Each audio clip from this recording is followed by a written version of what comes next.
Hi, this is Don Biggs from the 92-93 Binghamton Rangers. Hi, this is Brandon Buczynski. This is Grady Wittenberg, the voice of the Binghamton Senators, and you're listening to the Power Play Post Show.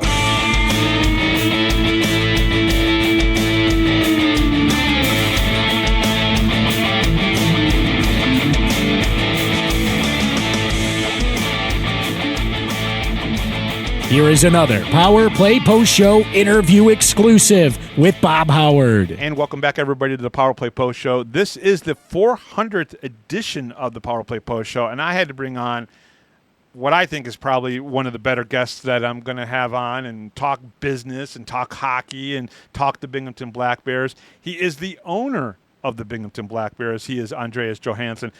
Andreas, thank you very much for coming on. I really appreciate it. And over the past year, getting to know you a little bit and talk to you here and there at games, and now just even before this, it's been a pleasure. And what I really, really want to say is that thank you from the city of Binghamton and continuing the history of Binghamton hockey, because to me, there's been a few people that have come in and kind of, in a sense, saved hockey here in Binghamton.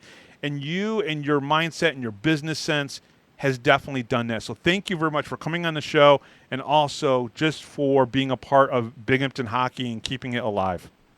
Oh, thanks for having me on. It's an honor. Episode number 400. I didn't even know that. So that's great. And you've done a tremendous job for far longer than I've been here covering hockey in Binghamton. So it's great to finally be on. Yeah, no, absolutely. Now, Andreas, you're a businessman. You've done a lot of stuff in real estate, and when you got into minor league hockey, you started off in Watertown, correct? Yeah, that's right.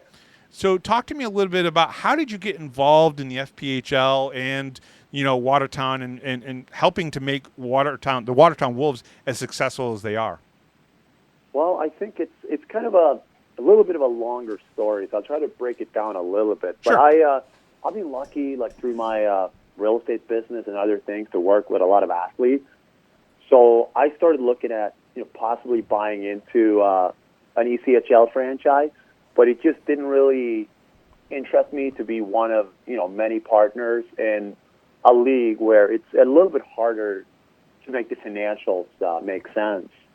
And I was familiar with the FPHL actually from living in. We used to live in New Canaan, Connecticut, so I was actually familiar with the Danbury team, which back then was either the Whalers or the Titans. Sure. And Herm Sorcher, who's the owner or the managing partner. So long story short, once I realized that I wasn't really going to get involved with the East Coast, I started talking to the Fed. And I looked at a couple different markets. I mean, I went to Memphis. They have a great building there at the Landers Center, but we couldn't make it work because they have a J-League basketball team. And I looked at a couple of other things. But basically at the time, this is going back the year before COVID, so it'd be 4 or 5 years ago. The Wolves had been essentially taken over by, I guess, the league. Don Kernan was running it. And I got to a point where I didn't really want to negotiate anymore with other rinks. And I just said, look, I think for now I'm going to have to pass, and let's see what happens down the line. But as it happens, I mean, we were living in Palm Beach, Florida at the time, and we just had our son. And we thought, hey, how about, maybe we'll return to New York. Mm-hmm. And Don was really great to deal with, and we basically worked out a deal for me to take on the Wolves team. And as you know, I owned it for probably ended up being 2.5 years, but so much of that was just no hockey, right, because of COVID. Sure. And obviously the Black Bears came along just kind of out of nowhere, and I had both teams for a year, which is pretty interesting. And I sold Watertown, and I'm very happy that we were able to go out as champions, and I can't wait to do the same thing here. Yeah, you obviously had the Watertown Wolves up until the championship, and if I remember correctly, just reading through some of the media and the press, you really basically said, I am bringing a championship team to the Watertown Wolves, and there was a lot of great players on there. The two markets are completely different. Binghamton has obviously been around for now going. We are in the 51st year of minor league hockey here in Binghamton. Watertown was just fresh. Maybe had it for about 8 or 9 years and everything by the point when you got into it. Can you talk about the differences between the two markets, between Watertown and Binghamton? Oh, sure. I mean, they're very, very different markets. I mean, I loved every minute in Watertown. It's a great place. Like for me as an owner, having Watertown was fantastic because you actually learn the business in a little bit of a different way. Like up there, I had my brother and I had our head coach, Brent Clark. Those were the only two full-time staff that we had. Anybody working game days, anything around the team, it was either part-time or, they were just working the night, right? So you really learn every aspect from buying jerseys to game day operations to all of that stuff. While here with the Black Bears, we got full office up here. So my role in Binghamton is much, much, much less than it was in Watertown. As far as the markets, yeah, they're different. Binghamton's had pro hockey for 50 plus years, so we were coming in here to kind of a market that was established in a way, while at the same time, obviously, haven't had AHL hockey for, 15, 20 years before. Yeah. Obviously, I had my work was kind of cut out for me, and I did kind of come in.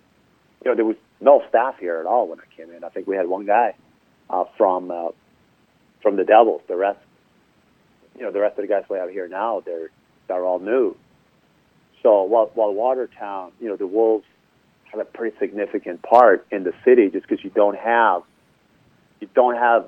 necessarily that much else going on in the winter, which I guess it's similar here, but it's a different kind of team. Like Watertown, the arena is 1,200, 1,300 seats. Yeah. While here we have more of almost like a marketing machine, right? Like social media is great. The media is really good. We have great awareness in the city. While Watertown, it's a little bit harder in that way, obviously, to make it work, if that makes sense. Like the economics are obviously different in a bigger market like Binghamton. If you look at the corporate side of it, and that kind of support here it's a little bit easier to get just because you have a little bit more larger companies that have been used to supporting hockey for many years. While Watertown, you're relying on smaller mom and pop kind of businesses, and they were great to us. Like we had so much support. Obviously, the team that Clarkie built was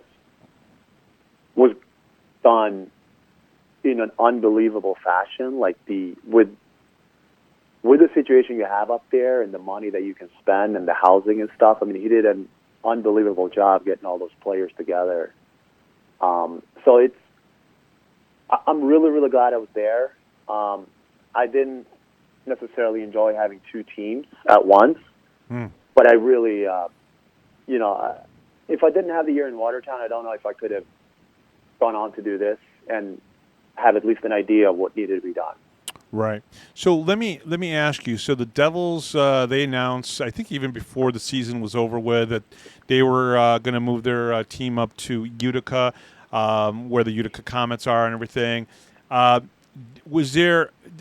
did the communication start between yourself and Broome County to be able to come together to eventually sign, the first 3-year lease agreement and everything? Did you reach out to Broome County, or did they potentially reach out to you, or was there a middleman somewhere in there in between?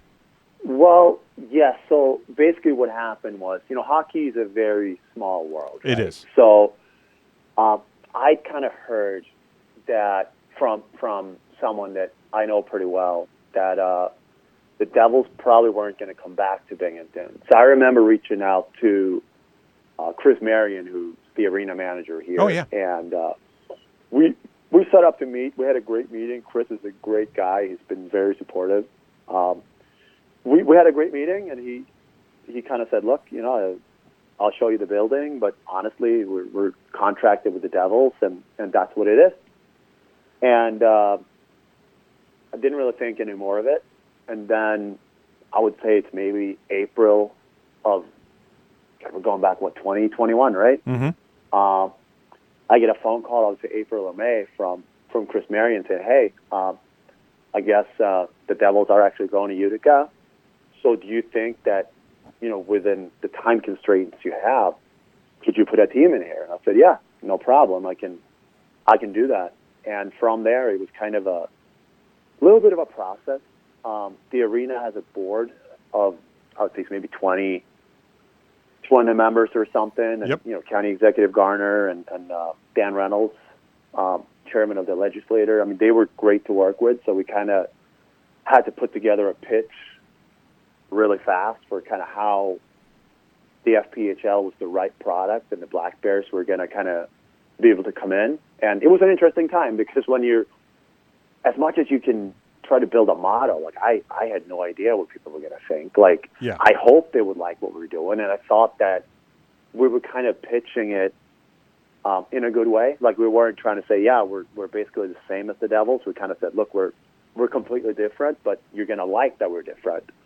And they believed in our vision enough to say, all right, well, we want to have hockey here, and ultimately, I think I managed to convince them, and I think Marion and Garner totally saw the same thing, that economically it didn't make sense to look at an ECHL team or an AHL team. Like, I know the numbers in the ECHL pretty well, and it's a good league. I know the commissioner fairly well there, and we did have some talks, but it just economically, this is the only league that can be here long term and thrive and be able to do what we do, go out in the community, put a great team on the ice, offer low ticket prices. I mean, that's what we said from day one, and we try to kind of stick with that throughout. What was the hardest thing to do in that first season when you guys came here? Obviously, you were trying to manage really two separate companies, so to speak, with the Watertown Wolves and the Binghamton Black Bears. But what would you think is the toughest thing that you guys came across, whether it be during the season or even before the first season started? Well, I think the biggest challenge at first was kind of trying to win people over, and because at first, and we knew it was coming. Yeah. People were obviously very disappointed that they lost their AHL franchise, and now they're getting a team in a league that they'd never heard of, right? So that was the first hurdle to overcome. Which, and at the time, like, we hired Trevor, Bobby were the first two. They were in here after maybe a month or two, but like, we really didn't have any staff at first. Mm-hmm. So that was obviously a bit of a challenge to try to build the organization here. Convincing people why this was the right thing, which, that was an ongoing thing during the entire first season. Having COVID as a big factor certainly didn't help. Yeah. The schedule was also very different. Like, I remember us playing Monday nights and Wednesdays, and those are tough to draw anyway, but it didn't help that we were a new team. Yeah. So those were challenges, and also because Binghamton being an AHL market, like, the expectation maybe was a little bit, how would I say, like, not different, but everything here is done in a very, very, very professional way, while most other markets, I mean, not that Watertown wasn't professional, but you had a little bit more leeway in how we did things and what sponsors kind of expected. So, like, it kind of, trying to meet everybody's expectations while at the same time building an organization and, of course, trying to get to a point where you can have a competitive team on the ice, too. All of those things in a relatively short time wasn't easy, but I think we did really well. I think the first few staff we had in here, Bobby and Trevor, and Charlie was with us then as a GM, and I think Kelsey and Julia came in during the year. Coach Rod. I mean, I think everybody kind of pulled together, and I think it didn't take too long to see that it was probably going to work. Like, I don't know if you recall the first couple games. I think that first game was sold out, but we hadn't figured out how to print the tickets. So yeah. I think we had 2,000 people in the hallway. It was brutal. I was in Chris Marion's office for 2 periods, and he was like, "You sold the damn tickets and you couldn't distribute them." And I was like, "Yeah, good point." I get it. And second game, I think we played Watertown, and I think that was a game where Devine took his shirt off on the bench, and Coachman came out of the penalty box to fight. So I was like, all right, that's interesting start, right? So it was really up and down. But I do think we kind of won the fans over. Yeah. And for me, like, I think once we got down towards I remember the military night, which was pretty late that year because I think we couldn't get the jerseys early on. Right. And I think Newberg scored a hat trick with his dad being a veteran, dropping the puck, and then great moment. Owen fought Madden. Like, I think that was like almost like the moment where I knew, like, yeah, we're gonna make it. Like, we're gonna be fine. We sold out. We won. Like, whatever the score was, doesn't even matter. That's kind of when I felt like, yeah, I think we won people over. But yeah, there were a lot of challenges in the first year. I mean, it's difficult to try to build an organization.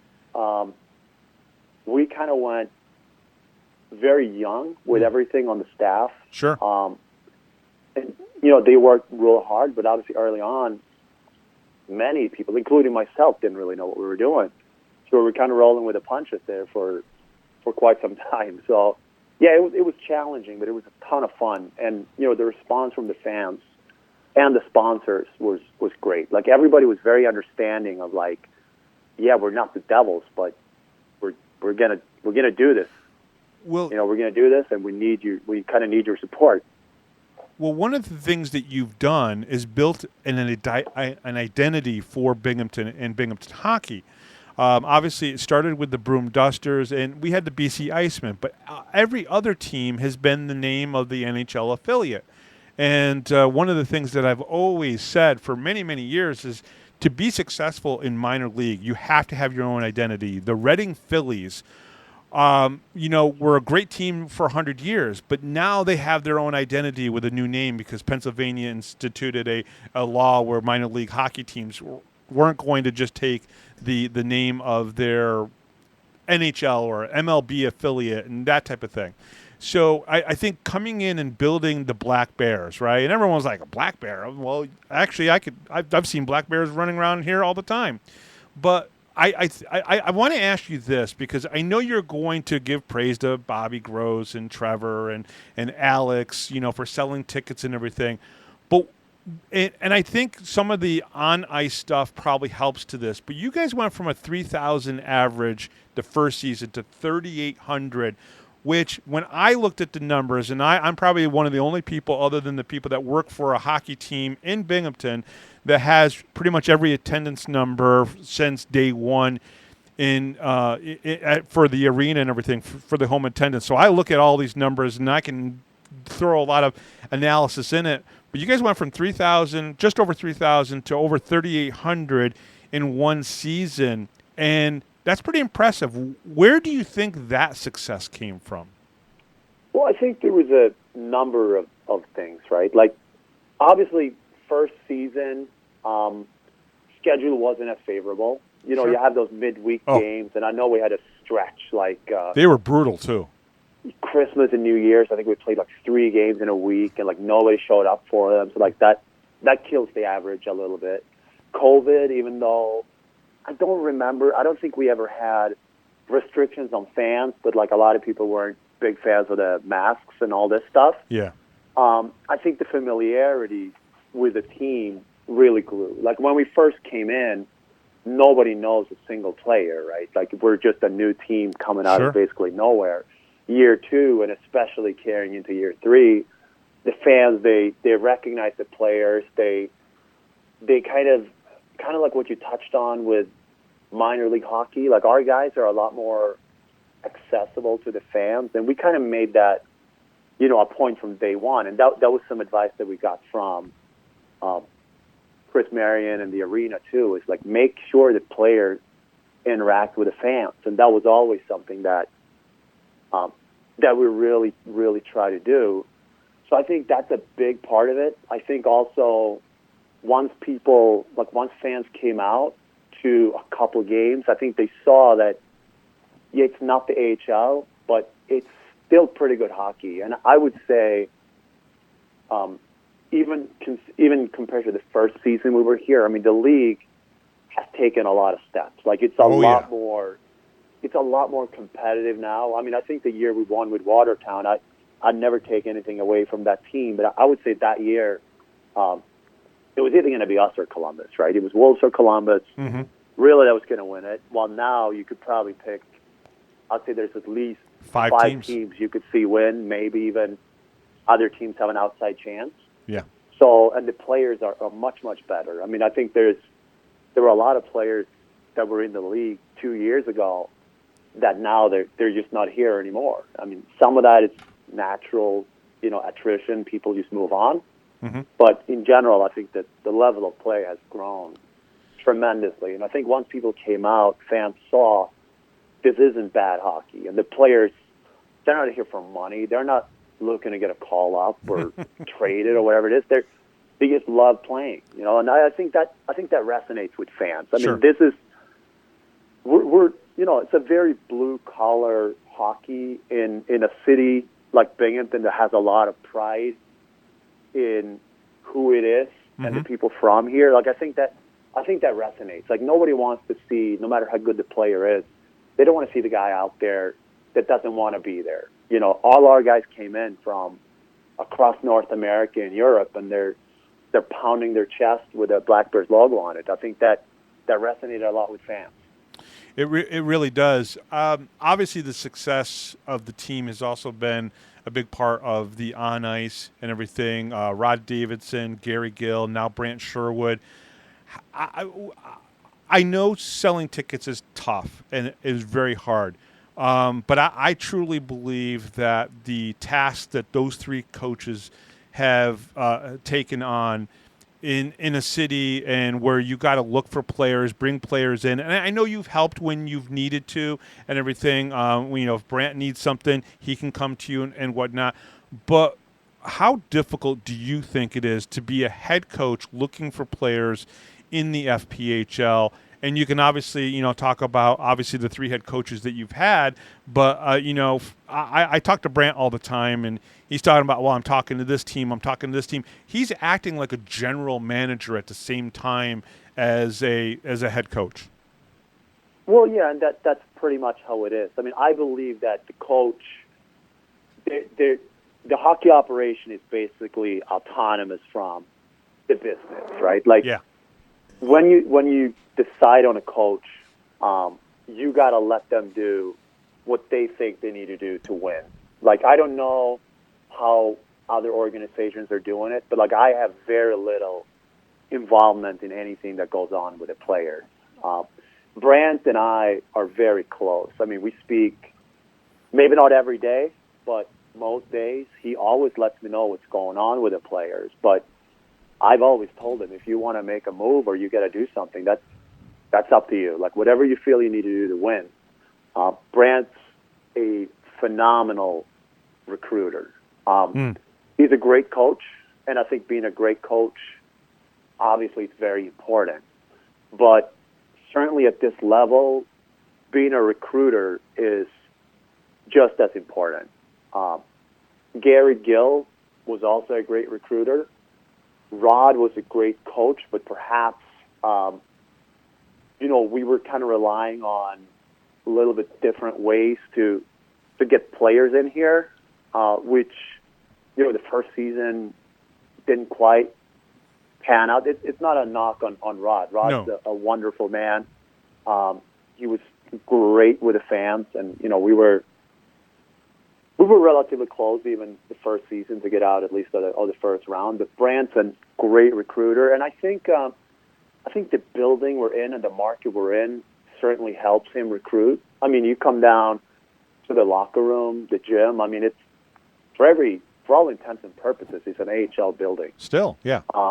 We try to take care of players a little bit extra if we can to make sure they're happy. We understand that, you don't play in this league for money, right? So you got to treat them. You got to treat the guys extremely well. And Brant's very, very good at making sure the guys are happy. I think I'm very glad that he had this entire summer to kind of build a team that he wanted and get the locker room down here. If you're talking about similarities to how things were in Watertown where we won, we had a great locker room back then, and we have a great locker room here.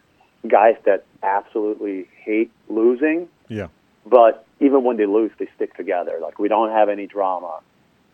We have a very young team, just like we did back when we won with Watertown. So he's done a great job. I think he's very happy here. He loves the support he's been getting. I know when he came in initially, it was a little bit, the fans probably were a little tough on him, which I always thought was unfair. But I get it. Yeah. we were cutting players who were kind of part of the local community, and fans didn't like that. But Brant always had a conviction of what he wanted to do to get results. And I mean, I think anybody could say that it's worked out pretty well, right? So. Well, he also cut players that helped you win a championship too. So that makes it, I don't want to say it's difficult or there's any tension between you or Brant or anything, but there were guys that you pretty much kind of looked towards, being that, they helped you win a championship. Kyle Powell, Justin Coachman, they're not here anymore because this is Brant's team and everything. So people have to realize, I think fans have to realize that when a coach has that ability to basically recruit and really help sign, really bring on a team that's his, that it's going to change from coach to coach. It's just the way it is. No, absolutely. And there's always, you look with any team, fans see part of it, but they don't see all of it. 90% of what happens behind closed doors. I mean, Coachman, I loved Coachman.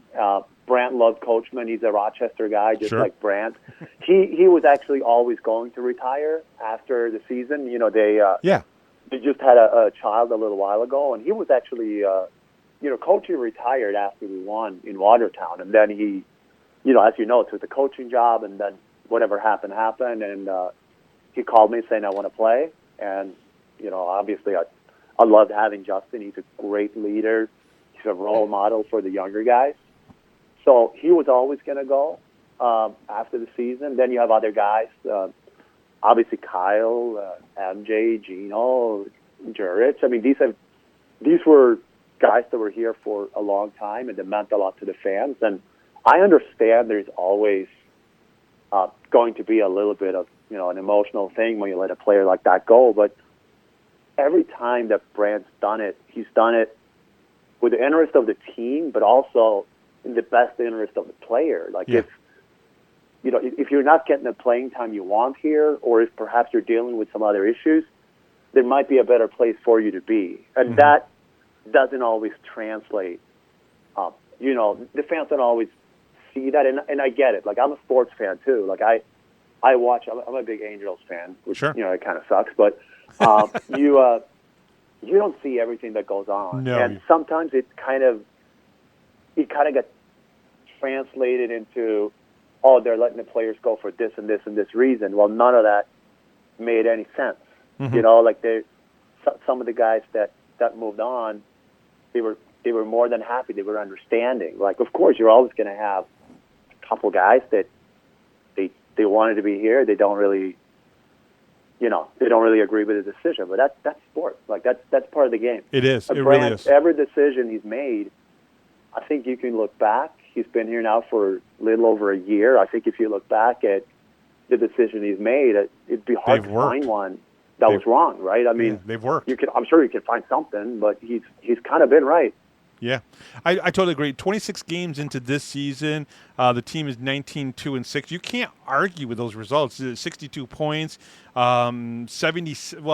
a 77% winning percentage. Every year, it's actually gone up and everything. So I think the success on the ice has proven. It's just getting past, obviously, Danbury. The FPHL has made some changes this year. They moved around the divisions early on in the season, I think 2 or 3 weeks in, putting Motor City here and Wytheville down in there, which probably should have been done I think everybody probably agrees on that, probably before the season started. There's been some rules changes that have been announced and everything, and that's really kind of confused a lot of the fans. But I think what fans need to realize, and I would love to get your opinion on this, is that this is a new-ish league. Like, the American Hockey League has been around for over 80 years. The NHL, obviously, for close to 100 years and everything. And the FPHL has been around for 15 years. It's a very, small league that has, just a few people in its head office and everything, which I think the head office is now technically Binghamton, New York and everything, which it changed from Syracuse down to Binghamton at one point in the last couple of years and everything. But if I could get your opinion about changing rules during mid-season, I think every single one of the things that they put in place makes sense and that there's a good reason for it. I think fans are just used to those type of things happening in the off-season. Well, yeah, and I would agree with that. Like, I think I don't want to get myself in trouble. No. It's fine. I mean, I was, and anybody within the league will tell you, like, I was very much opposed to these recent rule changes. The 6 games for clearing the bench, no problem. I think that's fine. Makes sense. And the the rule with the coach getting suspended if a player is out for 2 games or more, I didn't agree with it because I understand completely what they want to achieve, and I support that. Like, we don't want it to be a game where you're up by 5 or you're down by 5 and 2 minutes left and you send 5 guys out to brawl, or you have a bench clearing brawl. Nobody wants that, or the head hunting or any of that stuff. Because people get hurt, and that's not good. Yeah, people get hurt, and it creates a big liability issue, and especially with the limited roster size. And that's one thing, if you're speaking about recruitment. Like, it's hard to attract really, really talented players if they feel like they're not being protected by the league. So, like, I applaud the initiative. I just think there has to be, perhaps in that situation, a little bit more consideration, because there's a difference between a suspension and a suspension. I mean, we've had, I think Yates has had a 2-game suspension, Matt too. Like, sometimes you go in for a hit, you miss time to hit, and the guy goes down, and maybe you get 2 games. But that's not really something that Brant in any way could have prevented from happening. Yeah. And are you really helping the situation by not having a coach on the bench? I don't particularly agree with that. And it does create, to me, maybe a little bit more pressure on the officials to dish out 1-game suspensions rather than 2. Yeah. I would say if you look at the recent weeks of the suspensions, we've seen a couple 1-game suspensions where I'm pretty sure had that new rule not been in place, it would have been 2 or more. Yeah. So I don't know if it's going to have the desired effect. I also personally was very much opposed to the rule of playing. If you have a suspended player, you also lose a roster spot. A roster spot, which to me it doesn't. You're only inviting more injury risk by doing that. Yeah. I don't understand the purpose. I mean, if you have, like in our case, we have, I think, 8 PTOs, 4-game PTOs left to use, or 7, or whatever it is. Mm-hmm. It should be our discretion. Like, do we want to use one of these PTOs to still have 16 guys? We should be free to do that, because that to me is just. I mean, I was pretty much the only one opposed to the 19-man roster too, for the same reason. Like, I think you're hurting the quality of the game by forcing guys to go 2 games in a row, or 2 games they can handle. Once you start going 3 and 3, to me, I think if nothing else, it increases the risk of injury, and I think it kind of takes away a little bit from the quality of the game, because if you've got 3 games in a row, you're going to have to make adjustments, not just to how you play, but also the physical, how you basically go into the game and approach it. So I was opposed to lowering the roster size for that reason. I would say credit to the league. I think players that Pete Gamzatov, that was here, he was a great player, but he didn't quite make it into 19. We release him. If he goes to another team and he becomes a valuable player. So, like, I understand it does kind of even it out a little bit, and you do somewhat lower your payroll, even though it's very marginal. Right. So I think I would tend to agree that these changes should have been made in the off season. I think it would have been better just to say if a suspension arises because of bench clearing brawl or anything that maybe the coach could have prevented or actively had a part in, I have no problem with them dishing out a suspension. But I don't think it's necessarily the right way to do it like this. But we'll see how it pans out. And it was the same with Motor City. I have no problem them being in our division. I don't care who we play against. I just think it should have been done before the season started. Yeah, because everybody knew that either Port Huron or Motor City should have been in there. I think we played one game against Port Huron. So let's talk about the most heated thing that has been talked about probably in the last few weeks, and that is Daniel Amesbury and really the relationship between Binghamton and Danbury, right? Amesbury, obviously, the league came together. We don't need to go into the details of how this happened and everything, but he was basically indefinitely suspended. There's a lot of assumptions of why the league did this. I think, just in my own opinion, it's just good that they did this because of the prior history for him. But the relationship between Danbury and Binghamton, obviously Brant Sherwood was asked not to go to a game. Obviously, earlier in the season and everything. There is a relationship that has to happen between you and Norm, obviously, because you guys are board of governors for this league, for your respective teams and everything. But the relationship is kind of tense between the fans, maybe the players, maybe the coaches for that matter.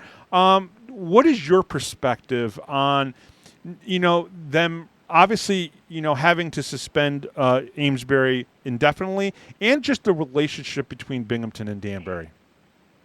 Well, I think, the Amesbury situation, I think, as far as I remember, it's the first time, certainly since I got in the league, that a player is, thrown out or suspended indefinitely or whatever you want to call it. I found out basically the same time as everybody else. There was just an email sent out from a head official saying, here's what we're doing with Amesbury. I had heard before that maybe it was going to happen. I think, like you said, I think the league probably looked at potential liability issues because of, there's been a couple players injured quite severely, right? Yeah. And I think that's what they saw, and they probably felt that, to protect the league, it was the right thing to do.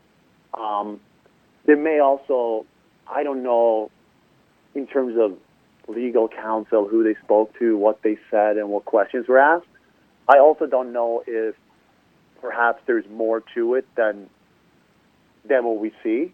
I support the league's decision to try to protect the players. At the same time, if I was Danbury, if I'm coach, player, owner, I'd be very upset.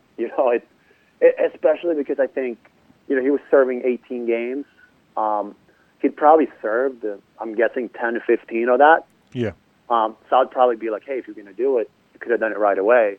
Although my guess, and I don't know much more than other fans, is maybe something else happened. Like I heard something about a podcast or something, which I try not to follow too much what goes on with that kind of stuff. Hey, you can pay attention to this podcast. It's okay to pay attention to this one. It's Binghamton friendly, yeah. But yeah, it's a tough one. I would say the league made the right call. Obviously, if I was Danbury, they're probably questioning, hey, why is this player allowed in the league? And that's not for me to answer. Yeah. I've had very little interaction with Daniel Amesbury, on a personal level. I've spoken to him once or twice, and he seems off the ice. It seems absolutely fine.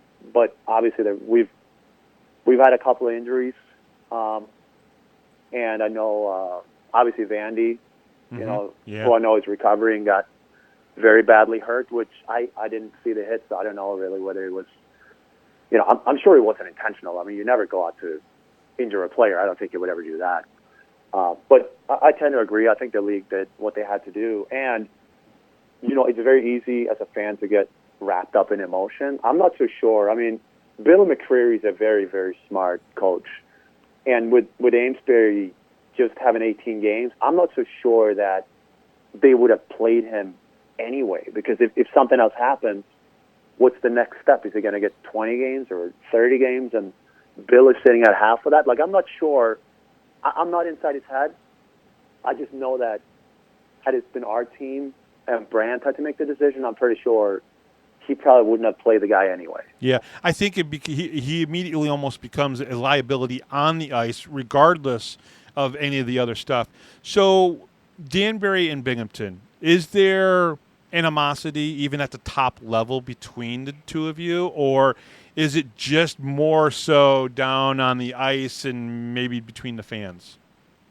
I know that's a tough question. No, it's fine. I mean, obviously this year has been a little bit out of the ordinary. Yeah. Like, I would say even last year and this year, I think, you know, especially I would say the first season wasn't too much of a rivalry. Like, then I think Sure. it was more Binghamton and Watertown. But last year, I think the rivalry was very hot between the teams. And obviously the way the season ended and, you know, going to Danbury, it's a tough place, and there are, you know, in our opinion, there are some shortcomings that I know they're working on it. Like, their ownership's been pretty responsive lately that I know they're working to address. And, you know, 95% of the fans there are very passionate fans, and it's not a problem. And same with the players. You know, I know Brant and Bill and McCreary, like they have a lot of respect for each other, but they're both, you know, they're both guys that want to win. Same with the players. The fans, yeah, I know there's been fans from Danbury coming up here that say they didn't like how they were treated, and the same the other way around, which, you know, that might be true. I've gone to Danbury a couple times, and yeah, it's a different atmosphere. You know, it is. As far as animosity, you know, between the clubs, I mean, there's a little bit, you know, like this year hasn't been normal, you know, starting with, you know, an incident, the famous trash can incident, right? Yeah, right. Kind of started something that maybe got a little more out of control than anybody really thought it was going to. Like, stuff like that, you know, and again, like, I wasn't there. Nobody really knows the full story, right? But normally these things, when they happen, if coaches getting into it with each other or with staff, it happens. You know, not just to us. It happens everywhere. Sure. And usually just blows over, and that's it. Obviously, this one kind of took on a life of its own, and I think some things were done that maybe, you know, I was there for the game when Brant got escorted out, which I think it just kind of put wood on the fire. I think there was perhaps a misunderstanding, too, between the league and Danbury, but I just think that the situation wasn't helped. You know, we were just there now for 2 games, and I do think, like, it was calmer.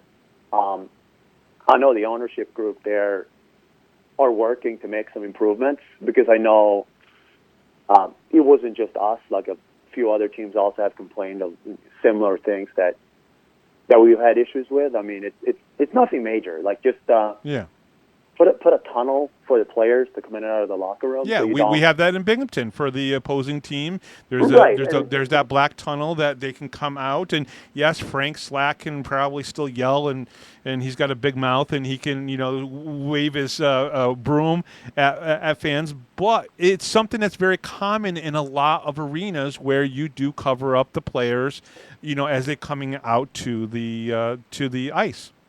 Yeah, and that's how we did it in Watertown too. Like, you have a tunnel that goes to the visitors' room so that you don't have as much opportunity, because I think that's really where kind of the flashpoint is. And sure, you know, fans being behind the glass, reaching over the glass. I know they're trying to address that, which, Hopefully they'll kind of get that under control. I mean, we don't have a problem with their fans yelling at the players at all. That's fine. I mean, that's part of the game. Your home ice advantage, right? Like and they have a very, very passionate fan base. And I think in a way, right? Like I think the rivalry between us and them, it probably hasn't been helped by we play them so many times, right? Like we're 18. I think we played 18 times, right? And I don't fault the league because once we lost Delaware, and we were on such a short notice, there wasn't really a choice for how to do it. Like you kind of had to play regionally, but I think had we not gone there as often as we do, and they don't come here as often as they do, I think maybe that some of the heat would have been taken out. It's just now it's never more than a week or a couple of weeks between us playing them again. So I think the situation eventually will blow over. Like me and Herm, like I still really like Herm. Like he's my friend. He's the first guy that I knew in the Fed. He's upset. I think that the situation sometimes has been. It's a little bit difficult sometimes when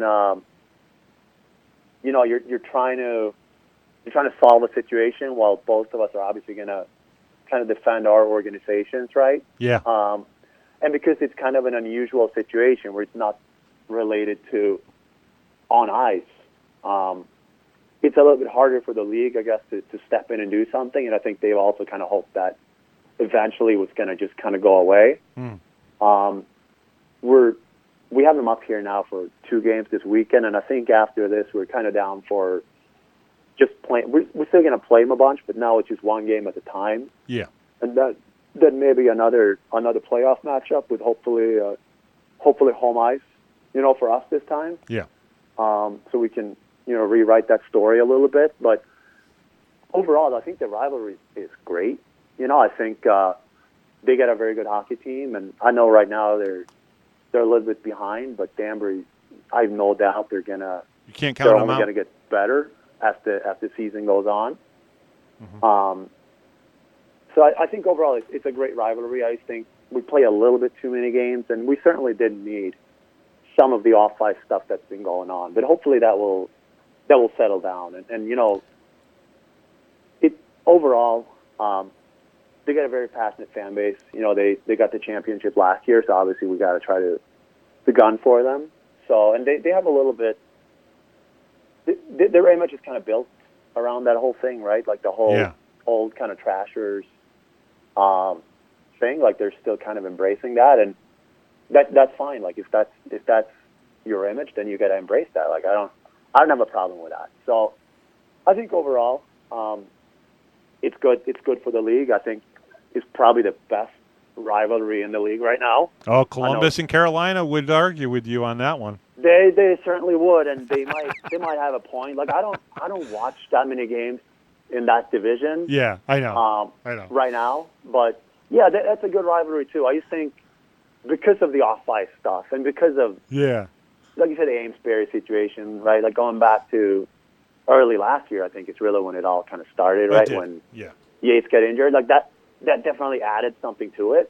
So I think we definitely have a good rivalry with them. But for the most part, all this stuff aside, like it's a pretty respectful rivalry actually between the clubs. I think it's like we hate each other, but at the same time, like if they weren't there, it wouldn't be the same. So Andreas, before I let you go, let me ask you this: what is the goal for the rest of this season, and for the organization? What is your main goal? I mean, we want to, as far as the organization, we want to draw more fans than we did last year. Yeah.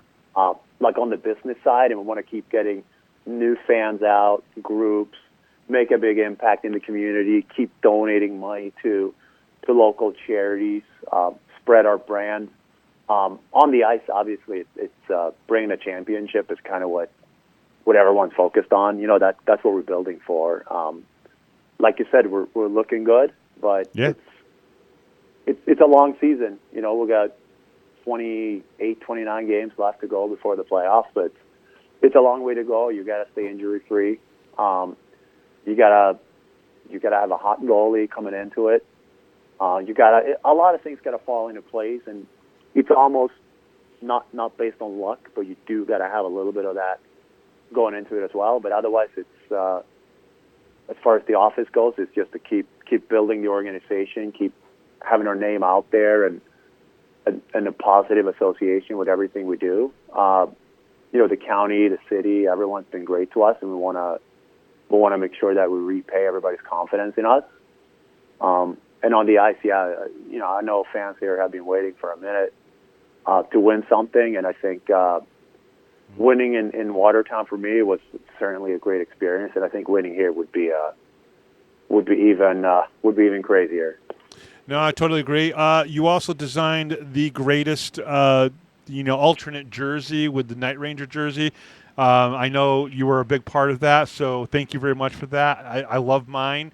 I definitely had to pick one up and everything. I was privy to seeing a couple of the upcoming jerseys that are coming out. EJ Worth does a great job, and the work that he's done with the graphics and your whole social media presence with the stuff that he's done has been very good.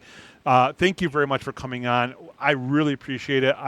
You guys have said to me 1,000 times, I think already, thank you for what I do, but thank you again for just keeping hockey here and doing your whole staff and what they've done to keep hockey growing. And I think some of the new fans that you guys have grown are replacing maybe some of those old snobby fans that don't show up to the games anymore because it's not AHL. You guys have done a phenomenal job, and thank you very much. I appreciate all that. Thank you so much, Bobby. And we'll be right back right after this, right here on the Power Play Post Show.